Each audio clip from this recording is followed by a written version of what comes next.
Welcome back to a brand new episode of The Drunk Chef. Today is part of the long weekend here in Canada, the May 2-4 weekend, as we call it. Long weekends basically mean to me that I'm going to barbecue something where it can take a long time and I can sit around and watch it and do nothing but drink beer. I used to drink, I used to smoke, and then I dance. I used to drink, I used to smoke, and then I dance. Well, coming from the living. So I'm going to not start drinking beer quite this early, but today what I'm making is pulled pork. Now I've made pulled pork before in the crock pot, you'll remember original episode. This is the other more traditional way of barbecue. Barbecue to me means slow and low. That's not that high heat stuff you do with your steaks. Barbecue is slow and low. So we're going to do the slow and low today, and I'm going to show you how to do it. Barbecue is all about the charcoal. Yes, of course you can use natural gas, but it's just not the same. Charcoal gives off a different kind of smoky flavor. So if you can get a charcoal grill, I've got a little Weber here that's wicked. They don't cost that much, and it's certainly worth it for when you want to do some barbecue stuff. So I've got my charcoal lit. If you've never lit charcoal before, it's not that hard. You have these chimney starters, you put some paper at the bottom, fill it with charcoal, light the paper, and charcoal starts to burn. And I'm going to this is nice and white hot before I dump it out. So what I actually have here is 2 pork shoulders, just a piece of pork shoulders. Obviously it's not a whole shoulder. These are both boneless. One is about 3 pounds, the other one's about 4.5 pounds, 5 pounds. So what I've done is I've actually done a dry rub for them, and they've sat overnight. You can do a dry rub and let them sit for a day or two, wrapped tightly in saran wrap. So in my rub, I've got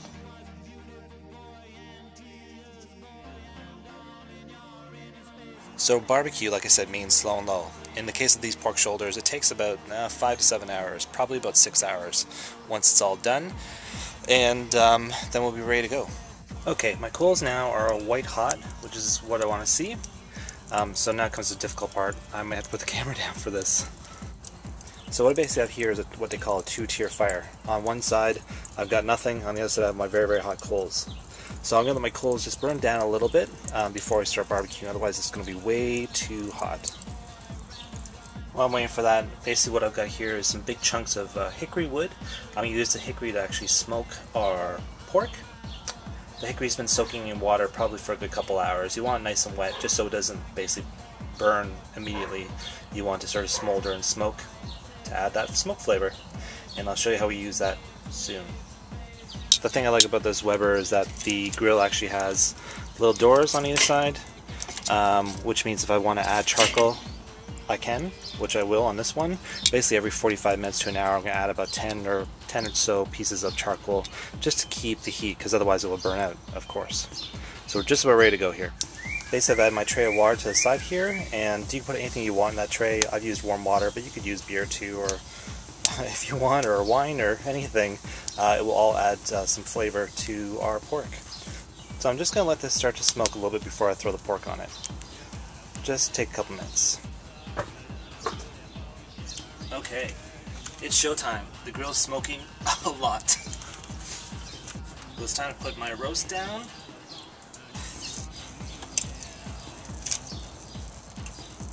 So I basically got my roast down over top of the water. My wood looks like some of the wood is burning a little bit. And now it's time to put the top on. So basically what we want to do is we want the smoke to basically come out across the meat. So again, the wood was on this side. We want the air to come out and up through here. So this basically draws all the smoke over and through the meat. So I'm just going to turn this to about 3/4 halfway open. And then we'll check back in about an hour or so. Start your timers now. Okay, it's been about 45 minutes. Let's take a look. Wonderful. Obviously all my smoke is gone, that's fine. What we want to do is add some more charcoal.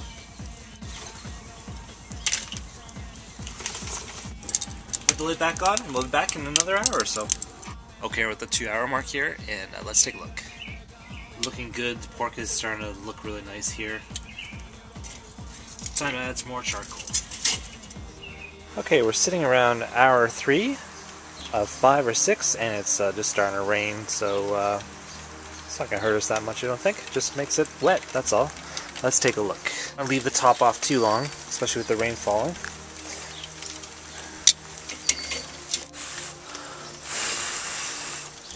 So I'm going to cover it up for another hour. So I'm back in the kitchen. What we do is build us a very quick sauce. It's more like a vinegar sauce as opposed to a more saucy barbecue sauce that is also used sometimes. So this is how you build a sauce, very quick. So for our sauce, I've got half a cup of cider vinegar. So for our sauce,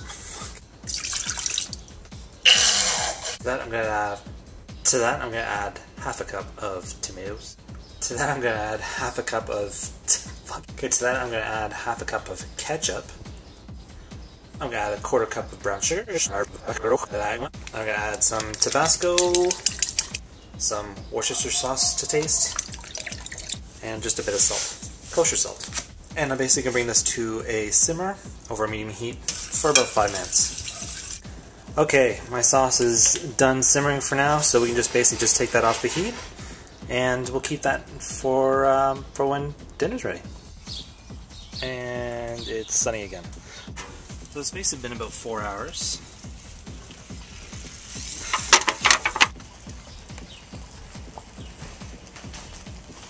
So these basically aren't done yet. What I want to do is put it in my oven at 325 degrees or so, or 300 degrees, for another hour and a half or so. Basically, I just want to continue the slow cooking, but what I want to do now is start to trap that moisture, and that's what I'm going to cover with tin foil, and we'll put in the oven. Okay, there's only a couple minutes left on my 2 porks that are in the oven, just about done in there. While I'm just waiting for those to finish off, I'm going to just do a simple coleslaw. You can't really have pulled pork without a good coleslaw on the side, so I'm going to make a really quick one, really easy, it's great with a pulled pork. This is how you do it. Okay, using my trusty food processor here, I'm just going to shred a little bit of the cabbage, about half a cabbage, just little bits at a time. I'm going to do the same to some onion, half an onion. Same to half a green pepper.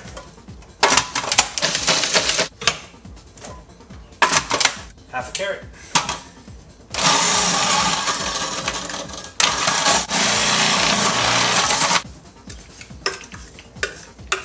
And lastly, for our dressing, I'm going to do 3/4 cup of mayonnaise. I'm going to add just a little less than a 1/4 cup of cider vinegar. And a teaspoon of sugar. I got to mix this all together.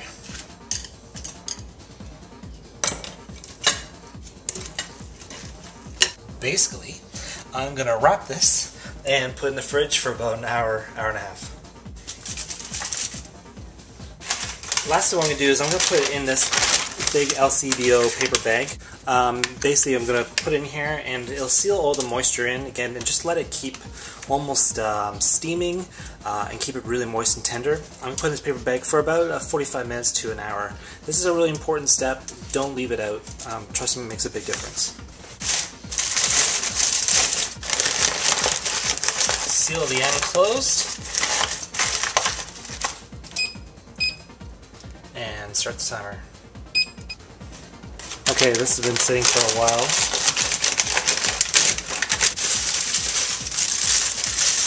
Ta-da! Okay, I know it looks really, really dark, but watch. Wait. Look at this. Look how it just pulls apart.